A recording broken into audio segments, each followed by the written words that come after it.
Et ben, ça, c'est ce que j'appelle savoir apprendre de ses erreurs. C'était trop cool.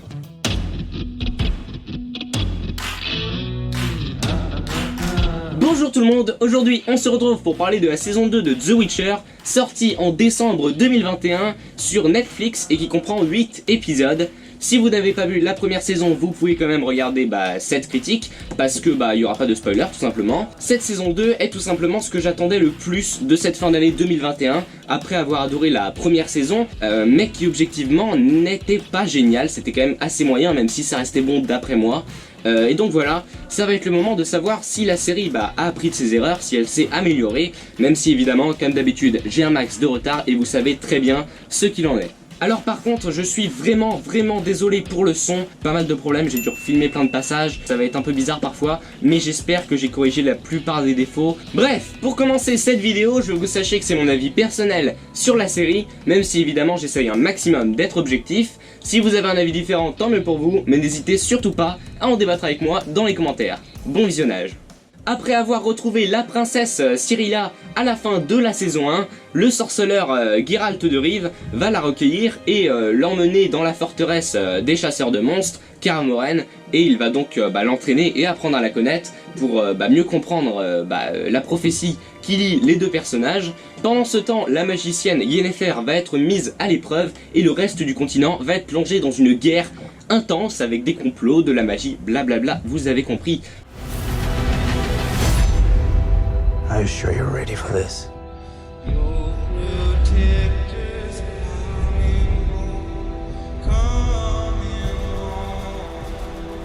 Welcome back.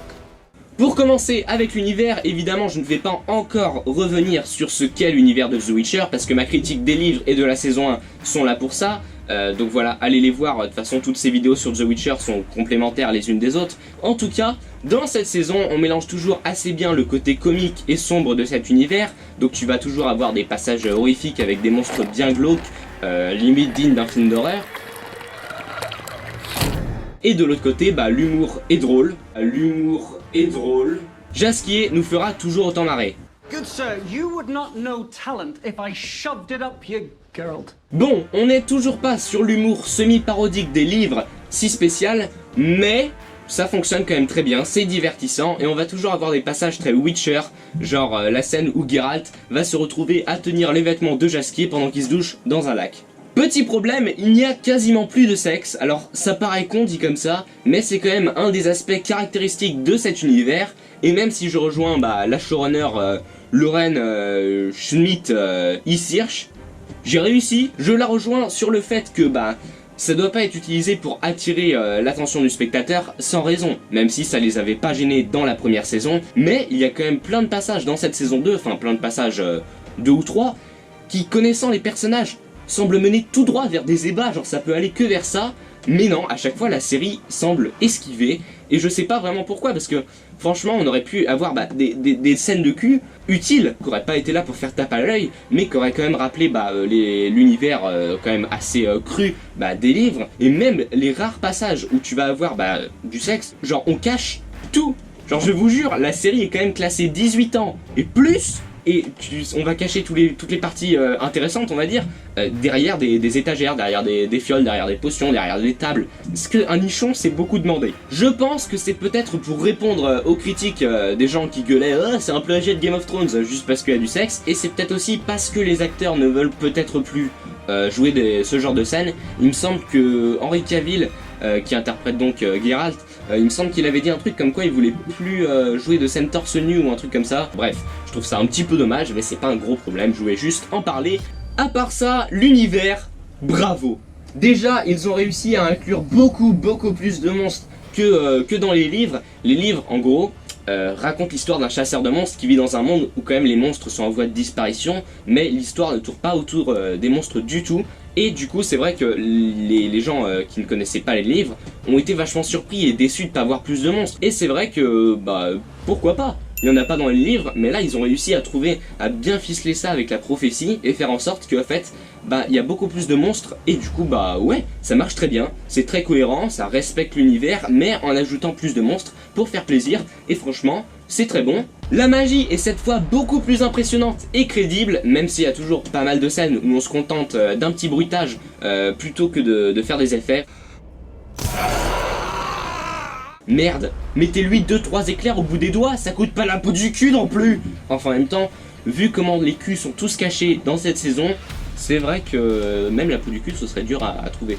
Cette blague était à chier, j'en suis conscient, mais surtout, l'univers est enfin cohérent et explicite. On va découvrir l'univers à travers les yeux de Ciri en même temps qu'elle, donc on va nous expliquer ce que sont les sorceleurs, comment marche la magie, et enfin, la série va être compréhensible pour les gens qui ne connaissent pas l'univers. Alors c'était déjà le cas de la première saison, mais il y avait quand même pas mal de points qui pouvaient faire défaut aux non-connaisseurs, alors que cette fois, mais tout est expliqué. Bon, c'est pas toujours très subtil, on a quand même beaucoup d'expositions à voix haute. Voilà, c'est pas forcément ce qu'il y a de plus subtil, mais au moins c'est compréhensible. Du côté de la politique aussi, les camps sont clairement définis. Tu comprends vraiment quelle est la place de chacun dans la guerre, quelles sont leurs motivations, les alliances. Alors on n'est pas sur un niveau de politique de Game of Thrones avec vraiment tous les pions de l'échiquier, et c'est pas forcément le but de la série, et heureusement. Mais bon, j'ai même été étonné parce que moi, qui n'ai jamais accroché, voire même jamais compris tout ce qui se passait au niveau de la politique dans les livres, cette fois j'ai vraiment kiffé voir ça dans la série, et j'avais même envie d'en voir plus. Les passages avec Dijkstra,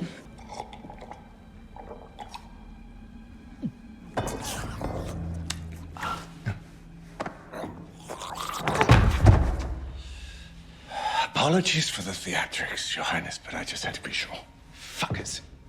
c'était pas magistral, mais ça fonctionne bien et franchement j'étais plutôt intéressé. Le thème du racisme avec la persécution des elfes est cette fois beaucoup moins stéréotypé et caricatural. Cette fois on a même des personnages comme Phila Vandrel et Francesca qui nous offrent un point de vue plus direct sur la situation. T'as quand même quelques passages qui font un petit peu cliché, qui sont trop faciles, mais globalement ça fonctionne bien, c'est pas génial. Et pour ce qui est du plus gros problème de la saison 1, le fait qu'elle était très manichéenne, et même si c'est toujours un peu le cas ici, c'est un peu plus nuancé, ça marche mieux. Monsters do bad things to people. Humans do bad things to everybody. Une nuance un peu superficielle, mais globalement ouais, ça marche déjà mieux. Bref, rien que le premier épisode de cette saison 2 fait un meilleur world building que la saison 1 complète, et on a enfin un univers riche et cohérent digne des livres. On passe au scénario et à l'histoire. Déjà que les choses soient claires, on n'adapte plus les nouvelles mais les romans. Donc ça veut dire plus de temporalités différentes. It took me to the fourth verse to understand those different timelines. You know, if you could write yourself a little song. Plus d'intrigues liées maladroitement. Bref, cette fois, les enjeux et thématiques peuvent être étendus sur la saison complète et ne sont plus limités à quelques dizaines de minutes par épisode. Les dialogues sont aussi bien mieux. Alors ce n'est pas toujours parfait encore une fois, mais comparé à la première saison, c'est beaucoup mieux, c'est moins grossier, t'as moins de personnages qui vont faire des choses sans raison, les dialogues vont être plus subtils. Voilà, c'est encore une fois beaucoup mieux. C'est pas de la super écriture de dialogue, mais c'est bon. Il y a quand même toujours des passages où on va essayer de créer du drame sur la mort d'un personnage qui est arrivé depuis 10 minutes. Genre t'as un personnage tertiaire qui arrive là et puis après, non il se sacrifie, enfin on en a rien à foutre. J'en reparlerai en spoilers, mais en tout cas dans l'ensemble on va beaucoup moins avoir ça que dans la première saison. Pour ce qui est du rythme, je pense que ça va dépendre des gens. En soi, il se passe plein de choses et on ne va pas avoir de longueur comme parfois dans la première saison.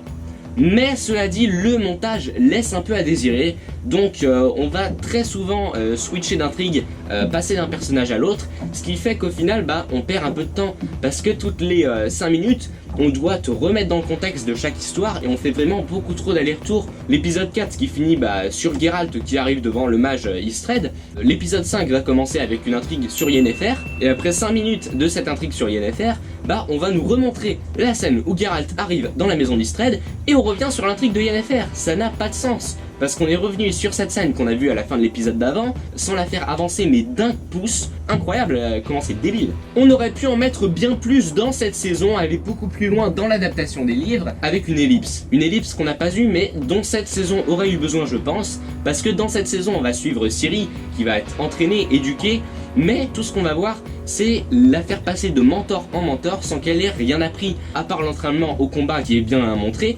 à part ça, tout ce qui est entraînement, je sais pas moi, de la magie, entraînement de la science, et ben il ne va rien se passer parce qu'on dit demain tu vas commencer ton entraînement et paf, le méchant arrive et ils sont obligés de partir. Et donc ce qu'ils auraient pu faire, c'est je sais pas moi, Geralt qui dépose Ciri chez Nenneke, et là l'épisode d'après, j'en sais rien, ça commence 2 mois plus tard, scène de 2 minutes pour montrer quel est son quotidien, qu'est-ce qu'elle a appris. Et après le méchant arrive, paf paf paf, et au final on a exactement le même rythme, mais il s'est passé quelque chose. Et voilà, je pense vraiment que la série aurait dû avoir une ellipse, mais c'est pas ça qui gâche le scénario, pas du tout. Sinon, il y a quelques raccourcis scénaristiques, mais rien de choquant. Et maintenant, passons au pire du pire. L'horreur, le malheur, la terreur, monseigneur. Le respect des livres. Allez vous faire foutre les fans, allez vous faire foutre. La série respecte super bien les livres, me faites pas chier. Ok, j'ai lu les livres. J'ai même kiffé, mais je ne suis pas un fan hardcore en fait, c'est ça le truc. Vous avez compris, les fans hardcore ont été mais extrêmement haineux envers cette saison, et les gars, je ne vous comprends pas. Cette saison est franchement bien plus respectueuse que la première, même si elle fait beaucoup plus de changements. Les changements qu'on faisait étaient toujours cons, des fois ça pouvait compromettre l'histoire, genre le passage de Ciri à Brokilon qui foutait vraiment la merde. Dans cette saison 2, il y a plein de changements, c'est sûr, il y en a vraiment plein, mais ils sont tous cohérents. Genre par exemple, le fait de lier les monstres à la prophétie, mais ça marche super bien. La présence de Ciri dans la nouvelle avec Nivellen, Ciri elle était très bien intégrée dans cette nouvelle, ça marchait très bien. Et ouais, cette saison ne fait que des changements dans tous les sens, mais on a le gros de l'intrigue. Et c'est ça qui est vachement bien. Soyons clairs, il y a quand même quelques changements, il y a toujours même plein de changements qui ne servent à rien, mais contrairement à la saison 1, ça n'empêche pas l'avenir de la série. Et ouais, globalement, ça m'a permis à la fois de redécouvrir un livre que j'avais un peu oublié, mais aussi d'apporter de nouvelles choses. C'était pas non plus, mais waouh, incroyable, ils ont tout changé, et puis c'est génial. Non, mais ça fonctionnait bien, et ouais, franchement, je suis très satisfait de Netflix de ce côté-là. Alors, faut pas qu'ils aillent plus loin dans les changements, sinon ça risque d'être un peu trop éloigné. Mais globalement, ouais, l'avenir de la saison 3, tout ça, ça me paraît jusqu'ici en bonne voie. Bref, pour moi, cette saison 2 a une narration 1000 fois meilleure que la saison 1. Alors c'est pas parfait, mais cette fois les dialogues sont mieux, c'est plus cohérent, c'est moins brouillon et grossier que la première saison. Donc voilà, on peut enfin dire que la série The Witcher de Netflix a une bonne histoire.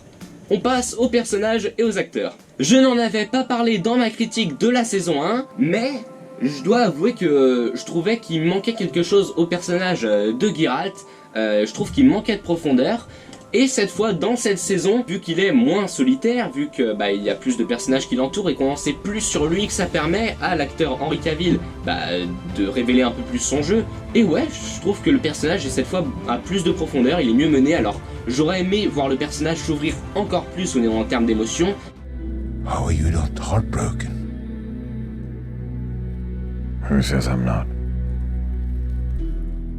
Mais c'était déjà pas mal, ouais. Bon, après cela dit, même si je trouve que le personnage est plus profond que dans la saison 1, il manque peut-être un petit peu de temps à l'écran. La relation Geralt-Ciri est très bonne et elle va évoluer au fur et à mesure qu'on avance dans les épisodes pour devenir vraiment très crédible et touchante. All I ever think about are consequences. No matter how hard I train, no matter what I do, it will never be enough. You are already enough, Cirilla. You are extraordinary.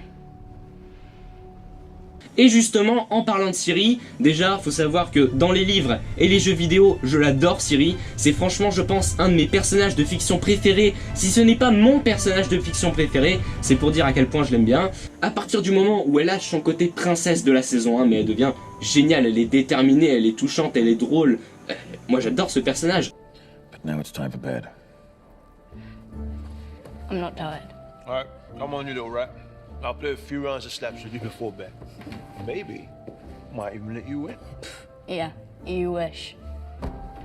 Je pense que vraiment l'actrice Freya Allan fait du très bon travail, elle gère vachement bien je trouve, et ouais je pense qu'elle va vraiment réussir à parfaitement incarner mon personnage de fiction préféré. Petit défaut concernant Ciri, Ciri a un peu trop changé, c'est-à-dire qu'elle est un peu plus courageuse, elle paraît plus mature, et aussi physiquement. Là où dans la première saison ils l'avaient maquillée pour que l'actrice ait l'air beaucoup plus jeune, cette fois ils l'ont pas maquillée et donc elle a notamment les sourcils qui sont noirs et non plus blonds, et donc elle a l'air beaucoup plus âgée, beaucoup plus déterminée et tout, et ça fait à la fois un changement psychologique et physique du personnage en seulement 1 heure. Et voilà, c'est un peu brusque. C'est vrai que c'est en accord avec son évolution, son développement dans cette saison 2, mais encore une fois, ça aurait dû être fait dans une ellipse. Donc voilà, contrairement à la saison 1 où elle était chiante, là les meilleurs moments de cette saison 2 tu vas les passer avec Ciri. Quand on avait Ciri, c'était la cerise sur le gâteau. La cerise sur le gâteau. Alors, c'est qui prend du jeu de mots et du côté de Yennefer, mais alors là, je suis à 100% convaincu. Alors, non pas qu'elle est incroyable, mais elle a une personnalité bien définie, ce qui permet déjà à l'actrice Anya Chalotra de jouer beaucoup mieux. Et en plus, elle va être mise à l'épreuve, donc elle va être moins conne.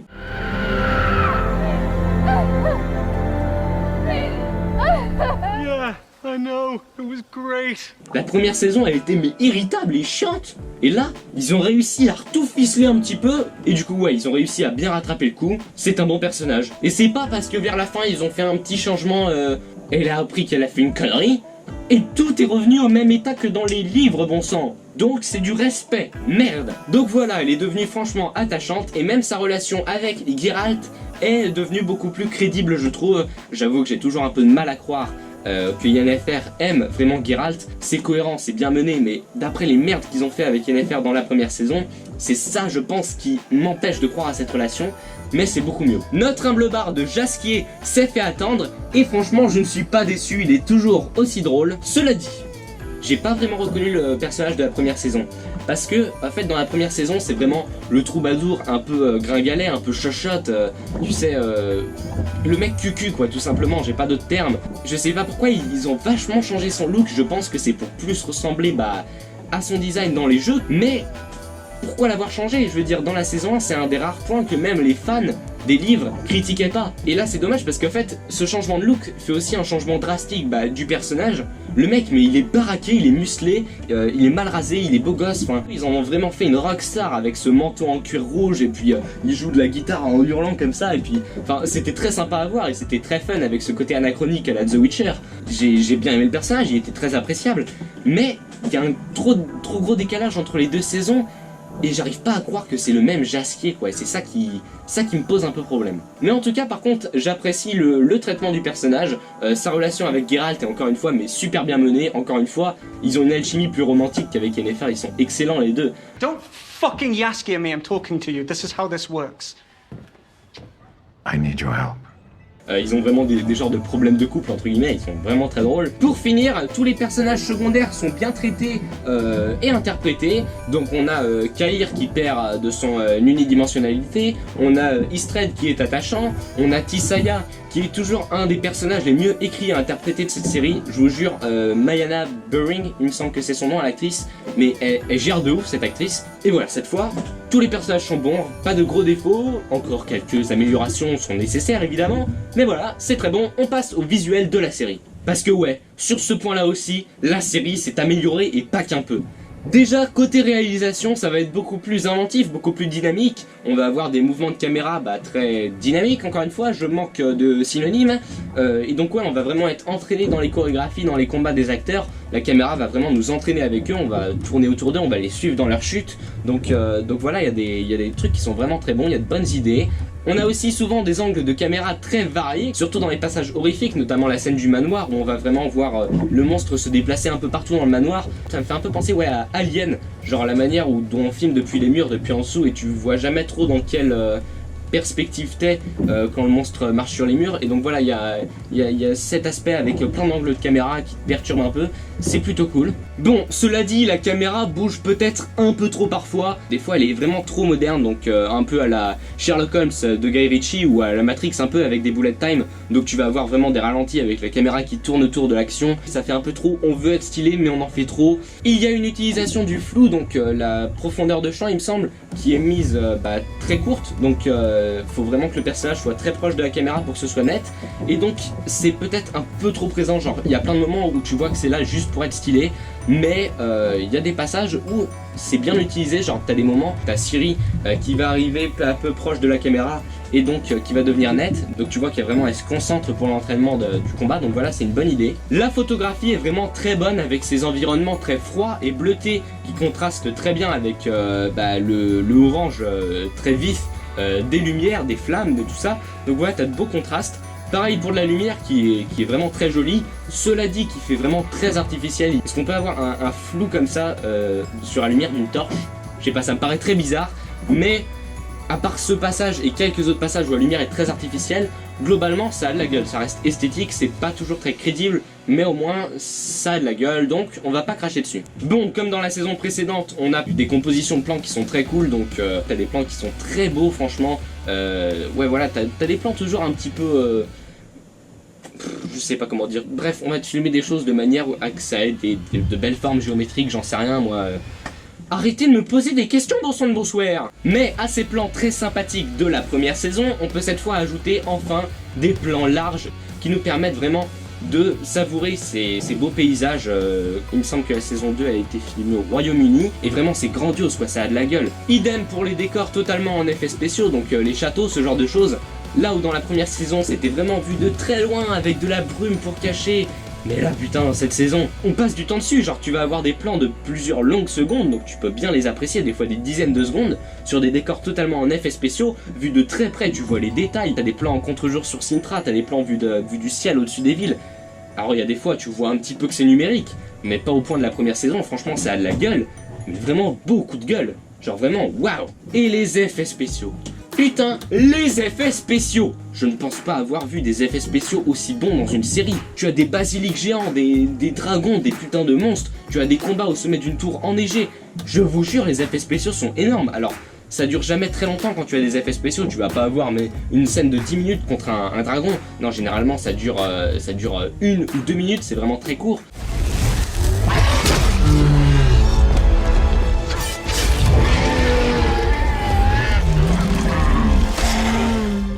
Mais putain ça a de la gueule quoi, je vous jure, il y a très peu de moments où tu voyais que les monstres étaient en effets spéciaux. Allez, si je devais faire quelques reproches visuellement, ce serait les fonds verts qui à certains moments, en général sont très bons, mais à certains moments sont vraiment pas discrets. Il y a des passages sur un bateau où bientôt dans vos théâtres, une nouvelle pièce dramatique, La magicienne à la fenêtre, avec dans le rôle principal Tissaia de Vries.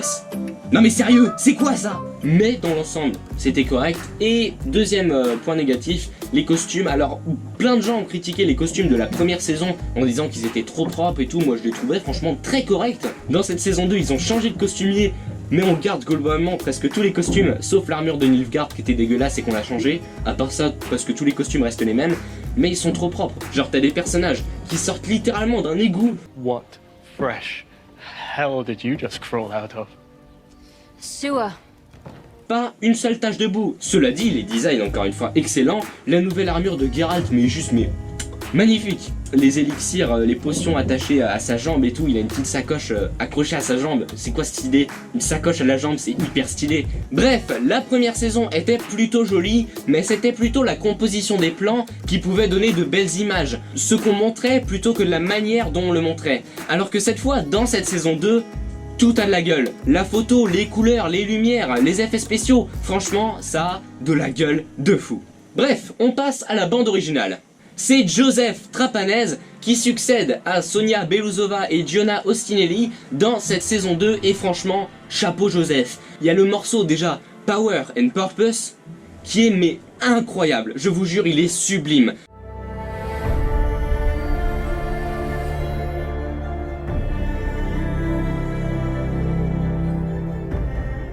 Ça monte, c'est épique, ça te fait frissonner, c'est triste, c'est mélancolique, c'est beau, c'est puissant.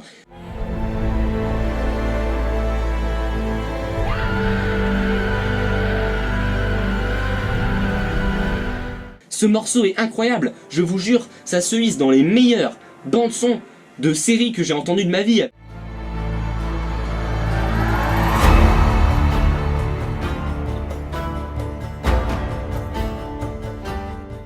D'ailleurs, juste avant la sortie de la saison 2, quand ils ont partagé ce morceau sur YouTube, j'étais dégoûté, tous les commentaires étaient négatifs. Putain, vous avez devant vous un des meilleurs morceaux de série de tous les temps. Arrêtez de gueuler et savourez, bon sang. Contrairement à la première saison qui parfois avait quelques ratés, la seconde saison est parfaite sur toute la longueur. Absolument tous les morceaux sont vraiment très bons ou au moins corrects, ils font le taf. Mais, grand mais, on a perdu le style slave de la première saison. Et je pense que c'est pour ça qu'il y a eu pas mal de retours négatifs au sujet de la musique.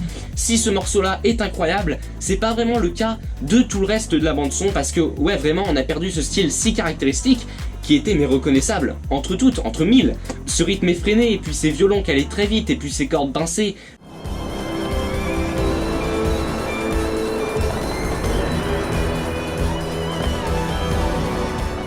Mais dans cette saison 2, si tous les morceaux sont globalement bons, ben c'est pas mémorable. À part Power and Purpose, je vais me souvenir d'aucun thème. Alors il y en a quelques-uns, peut-être Witcher Training, qui était pas mal.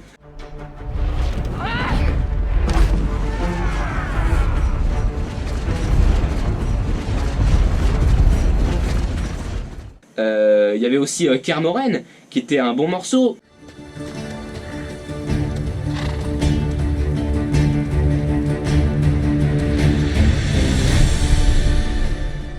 À part ça, la BO, ben ça patauge un peu dans la smoule, j'ai envie de dire. Et c'est un petit peu la même chose malheureusement du côté des chansons de Jaskier, parce que ouais, même si Burn Butcher Burn était vraiment super cool,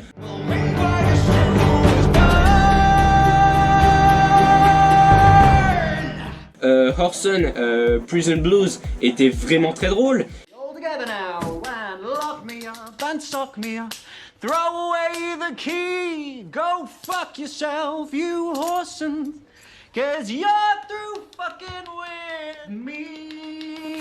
Thank you, thank you. Say another word and I'll cut your tongue out.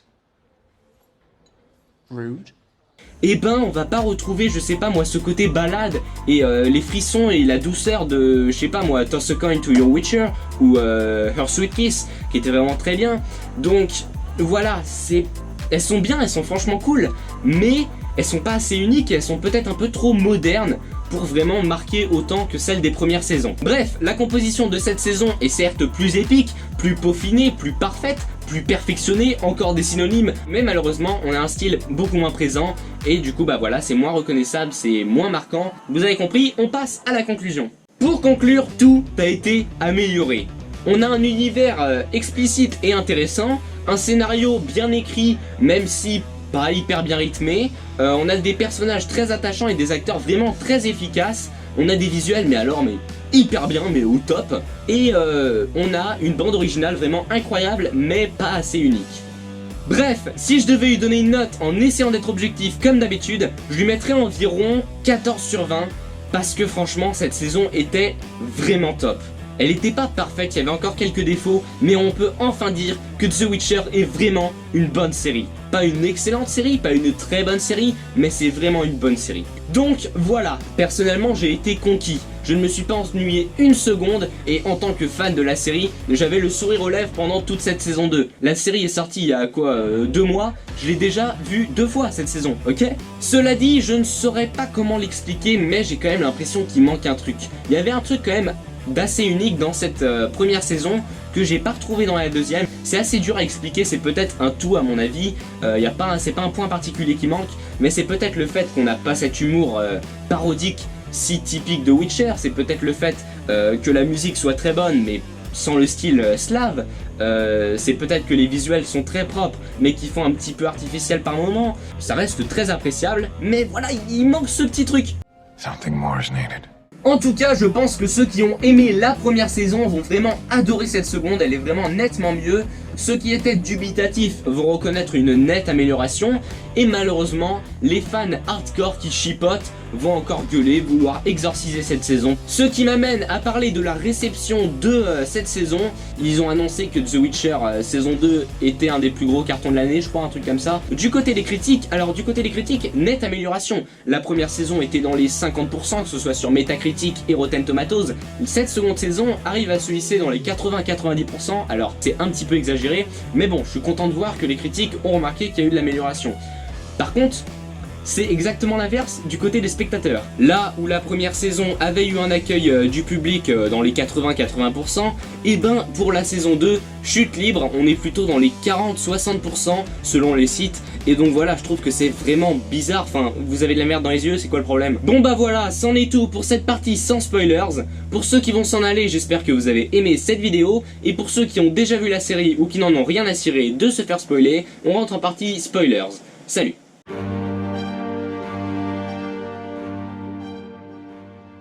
Vous allez vous asseoir, sauf si vous êtes en train de regarder cette vidéo debout, je vais pas vous obliger à vous asseoir, mais bon bref. Bon, commençons par le sort d'Eskull qui a fait beaucoup gueuler les fans. Alors déjà, je vous en supplie, essayez de vous décrocher de votre attachement au livre, parce que là c'est plus possible. Oui d'accord, Eskull dans les livres survit, ne devient pas un Lechen, etc. Il ne meurt pas comme dans la saison 2.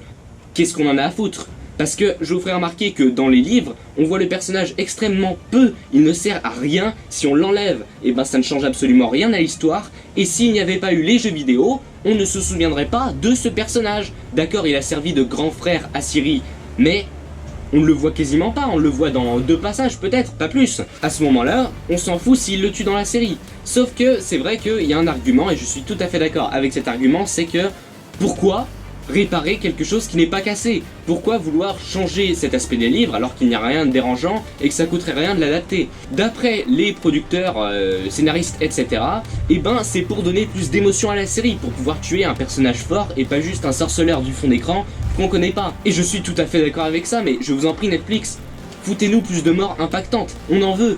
Tuer Eskel, c'est bien.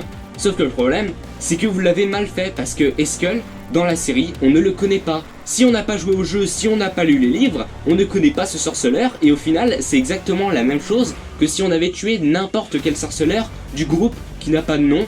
Parce que ouais, le personnage meurt, allez quoi, 20 minutes après être arrivé dans l'épisode, et il se comporte comme un connard. Il n'y a pas de raison qu'on ressente de l'émotion et qu'on soit triste pour sa mort. Et c'est pas un petit flashback et un câlin avec Geralt qui vont nous faire changer d'avis. Donc voilà, je suis d'accord avec cette décision, mais l'exécution est nulle.